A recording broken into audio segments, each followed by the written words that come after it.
Hello students, कैसे हैं आप सब। उम्मीद है आप सब अच्छे होंगे। आईसीटी वर्चुअल क्लासरूम में आप सबका स्वागत है। मैं विकास, बच्चों क्लास 7th का मैथ्स हम करने जा रहे हैं और आज एक नया चैप्टर हम शुरू करेंगे। नाम है इसका सरल समीकरण।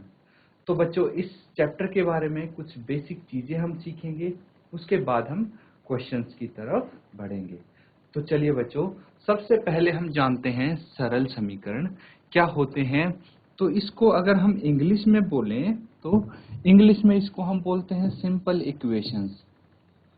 क्या बोलते हैं? Simple equations.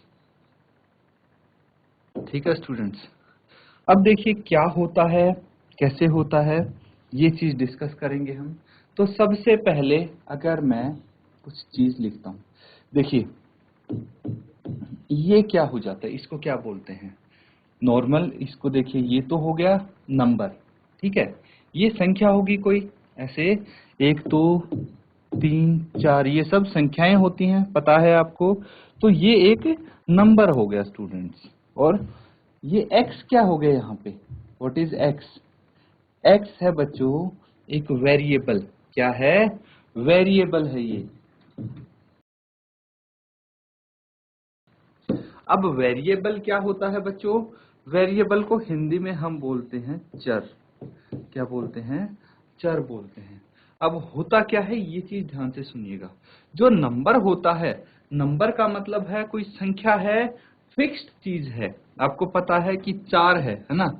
4 कितने हैं? 4 ही रहेगा, चाहे वो कहीं भी हो। आप अगर 4 को देखें कहीं भी, आपके माइंड में एक चीज आएगी कि भाई ये 4 है, फिक्स है।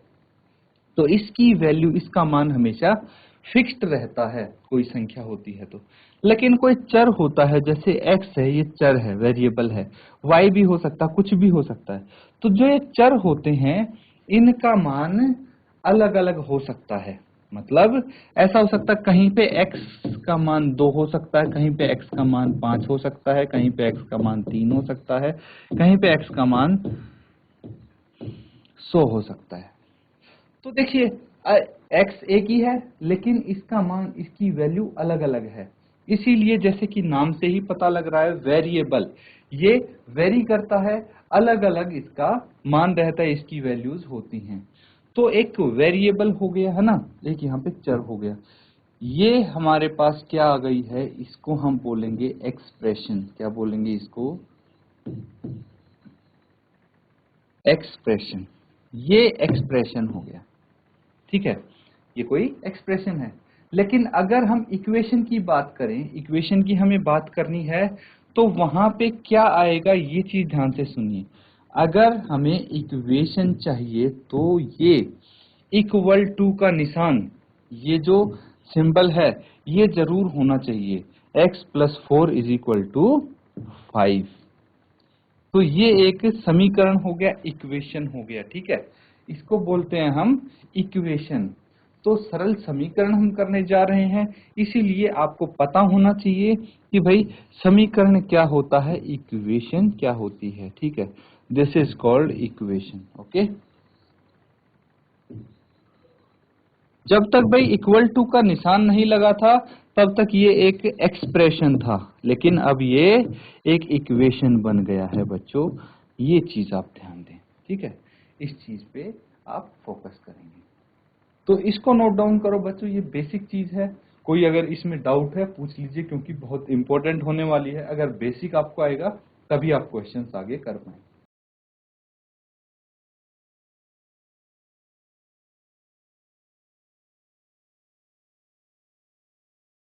तो बच्चों, इसको नोट डाउन कर लिया सबने? इक्वेशन समझ में आ गया? इक्वेशन क्या होती है? जिसमें बच्चों ये इक्वेलिटी होती है। क्या होती है? इक्वेलिटी होती है। इक्वेलिटी, हिंदी में इसको समीका बोलते हैं बच्चों। क्या बोलते हैं? समीका, ठीक है। तो इक्वेलिटी जहां होती है, समीका जहां होता है, उसको इक्वेशन बोलते हैं बच्चों। अब देखिए कि हम अगर कोई इक्वेशन बनाते हैं, फॉर्मिंग इक्वेशन, ठीक है, हम कोई समीकरण बनाते हैं।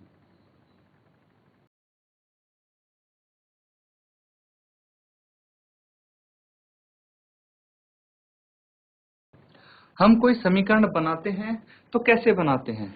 अगर हम ऐड करते हैं, सम करते हैं, ठीक है, यानी योग, तो कोई भी दो संख्याओं का योग हम कर सकते हैं। जैसे x plus 4 is equal to 5 था, ये एक समीकरण है। अगर हमें डिफरेंस निकालना है तो भी समीकरण बनता है। डिफरेंस यानी अंतर क्या हो जाता है? हो जाता है x minus 3 is equal to कुछ भी लिख दीजिए, समीकरण हो गया ये, ठीक है। यहाँ पे हमने माइनस किया है, फिर प्रोडक्ट करते हैं। प्रोडक्ट करते हैं, जैसे मैंने 5 को x से गुना कर दिया, 5x किसके बराबर है? 10 के बराबर है, तो ये प्रोडक्ट वाली इक्वेशन हो गई। एक होता है टाइम्स। टाइम्स मतलब बच्चों गुना, कितने गुना होता है? जैसे 3 गुना होता है। कुछ बोलते हैं ना कि भाई ये है x का तिगुना, ठीक है। जैसे किसी का प्राइस ले लिए, किसी चीज का, चीजें थी जो इक्वेशन के बारे में आपको पता होनी चाहिए, तभी आप इक्वेशन यहाँ पे कर पाएंगे बच्चों। तो सबसे पहले आपको इक्वेशन बनानी आनी चाहिए, ठीक है। तो इसको आप नोट डाउन करेंगे।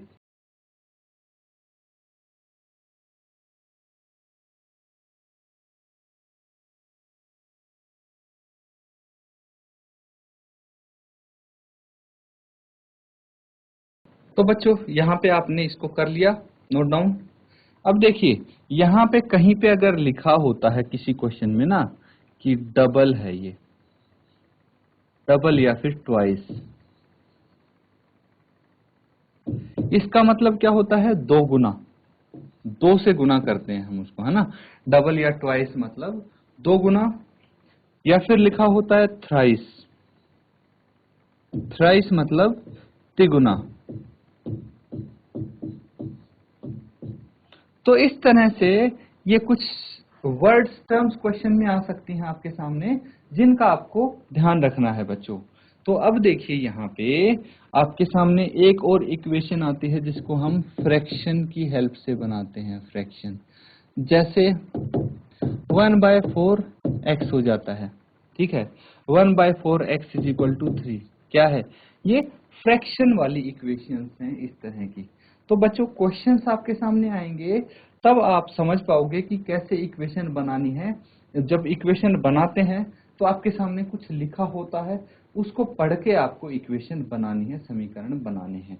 कुछ और हम सीखते हैं समीकरण। तो चलिए देखिए, चैप्टर आपका सिंपल इक्वेशंस है, तो यहाँ पे हम देखेंगे कि समीकरण क्या होते हैं। देखिए बच्चों, तो इक्वेशंस के बारे में हम पहले पढ़ते हैं, बाद में आएंगे बाकी चीजों पे।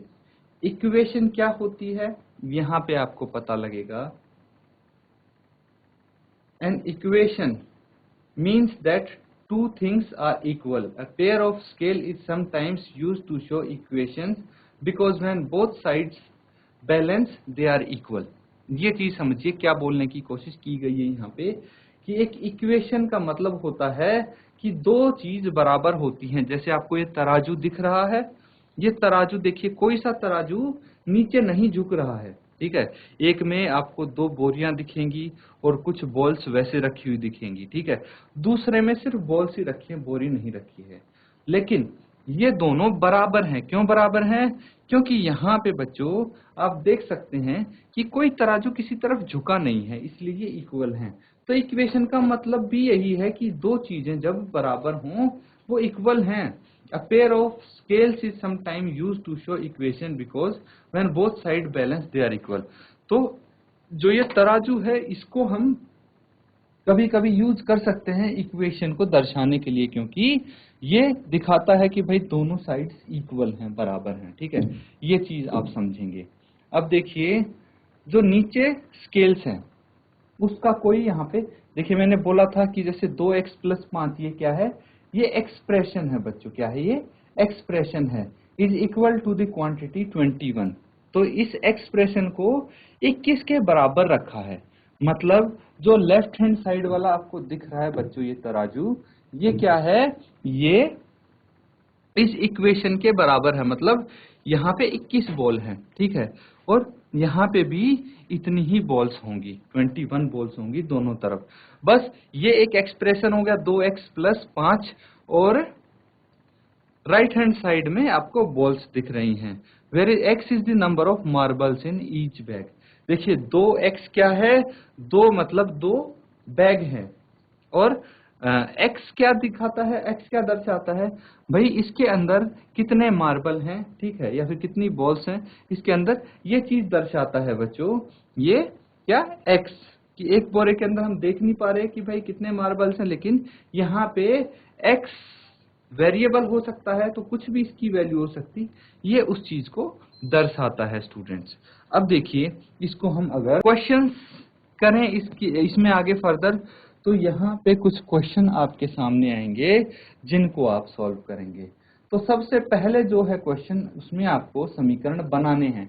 अभी हमने सीखा था समीकरण कैसे बनाते हैं। देखिए सबसे पहला है the sum of 3 times and 11 is 32।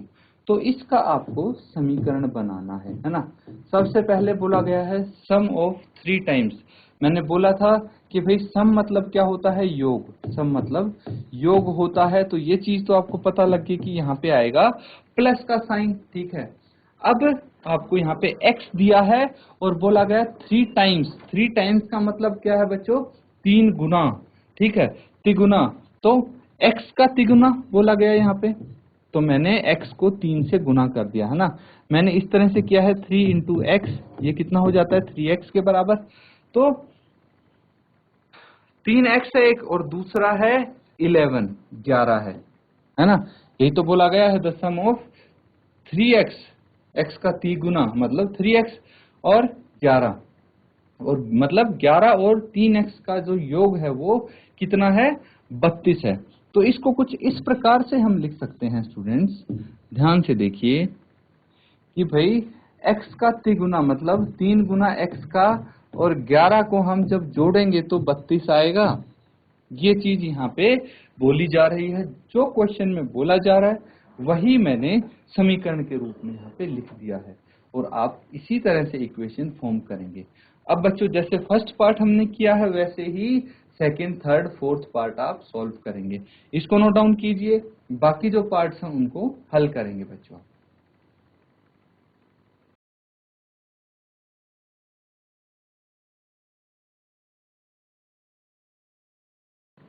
तो स्टूडेंट्स जिसका आंसर आ गया है, अपना आंसर आप बताएंगे बच्चों, चैट के माध्यम से भेज देंगे जिस बच्चे का आंसर आ गया है। सेकंड पार्ट देखिए, यहाँ पे हम साथ में अगर सॉल्व करें तो क्या बोला गया है, इफ यू सब्ट्रैक्ट, सब्ट्रैक्ट मतलब घटाना, माइनस करना।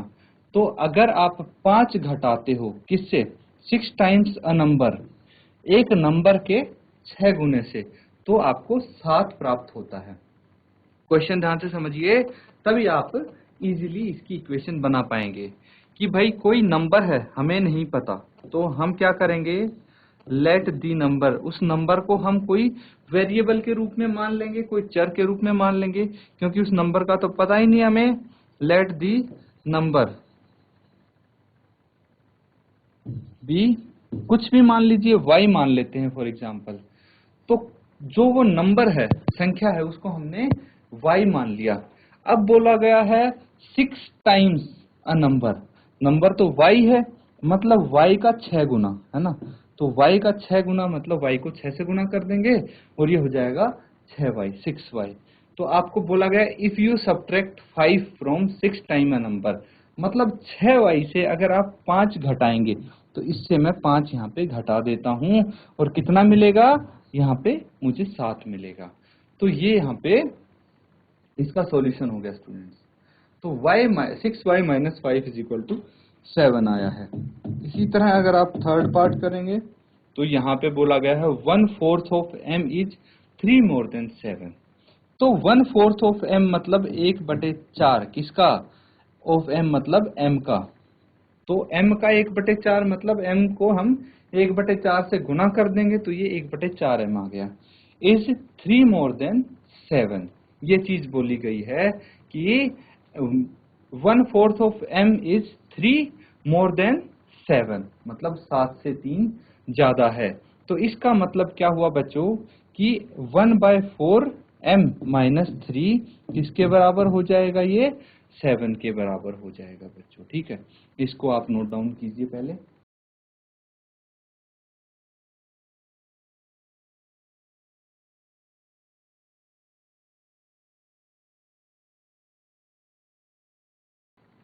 बच्चों यहाँ पे जो नेक्स्ट पार्ट है उसका क्या बोला गया है, 1/3 of a number, 1/3 of a number plus 5 is x। तो यहाँ पे वो संख्या हम क्या मान लेंगे, let the number be x। यहाँ पे हमने नंबर को मान लिया x, ये फोर्थ पार्ट है बच्चों। तो यहाँ पे 1/3 ऑफ अ नंबर, एक संख्या का 1/3 इंटू x माना है हमने, प्लस 5, इसमें 5 जोड़ेंगे कितना आ जाएगा, ये 8 आ जाएगा। अब देखिए हम इसको लिख सकते हैं x/3 प्लस 5 बराबर है 8। ठीक है, तो ये हो जाएगा इसका समीकरण। इसी तरह इसमें भी हम कर देंगे। देखिए इसमें एक चीज और हमें करनी पड़ेगी कि ये जो यहाँ पे हमने लिखा है 1/4 ऑफ m है। ठीक है, 1/4 of m is 3 more than 7। मतलब क्या हुआ कि 7 से 3 अधिक है, 7 से 3 अधिक, 7 से 3 अधिक है बच्चों। इसका मतलब क्या हुआ कि भाई जो ये है 1/4 m, इसमें से अगर हम 7 घटा देंगे तो ये 3 के बराबर आएगा। ये मतलब हुआ इसका, यानी m/4 जो है वो -7, ये मतलब हुआ इसका। तो बच्चों यहाँ पे आप इसको किस तरह से लिख सकते हैं, इसको हम रिप्रेजेंट कर सकते हैं बच्चों, m/4 -7 = 3। ये भी एक समीकरण हो गया बच्चों। ये आपके चारों पार्ट्स कंप्लीट हो गए, इसका ये समीकरण हो गया। नोट डाउन कर लीजिए। यहाँ पे कोई डाउट है बच्चों तो पूछ लीजिए।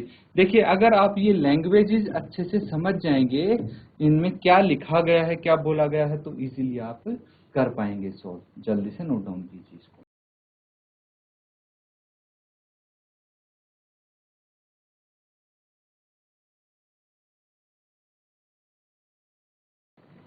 तो बच्चों ये नोट डाउन कर लिया है आपने। यहाँ पे कोई डाउट नहीं होना चाहिए, कोई डाउट है आप पूछ लीजिए। अब देखिए यहाँ पे आपको बोला गया है कि भाई convert the following equation into in the statement form. तो जैसे पिछले क्वेश्चन में आपको स्टेटमेंट दिया गया था, उससे समीकरण बनाया था, इसी तरह यहाँ पे आपको भाई समीकरण दिया गया है, उससे स्टेटमेंट आपको बनाना है, उसमें कन्वर्ट करना है। तो इसमें आप सॉल्व करेंगे इसको और बताएंगे कि क्या आपका स्टेटमेंट आता है। ठीक है, x - 5 = 9। तो x में से कितना घटाया आपने, 5 घटाया तो 9 प्राप्त होता है।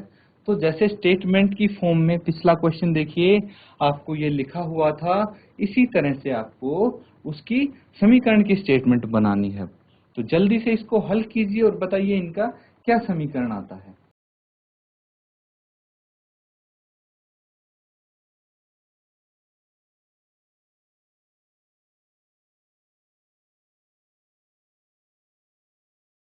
तो स्टूडेंट्स यहाँ पे आप देखेंगे कि इसको हम इस तरह से लिख सकते हैं, जैसे ये है।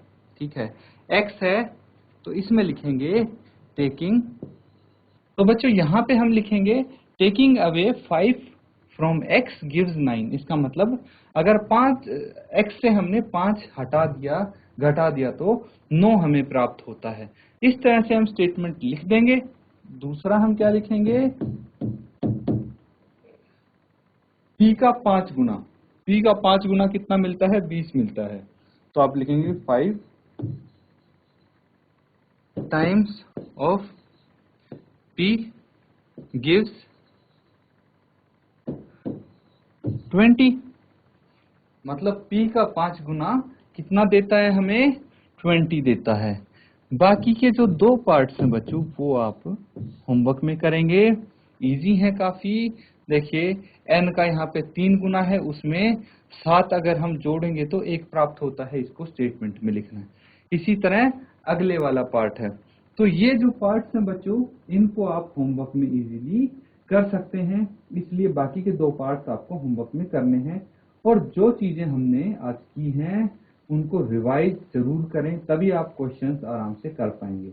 इसी के साथ बच्चों आज का सेशन खत्म करते हैं। Thank you and have a nice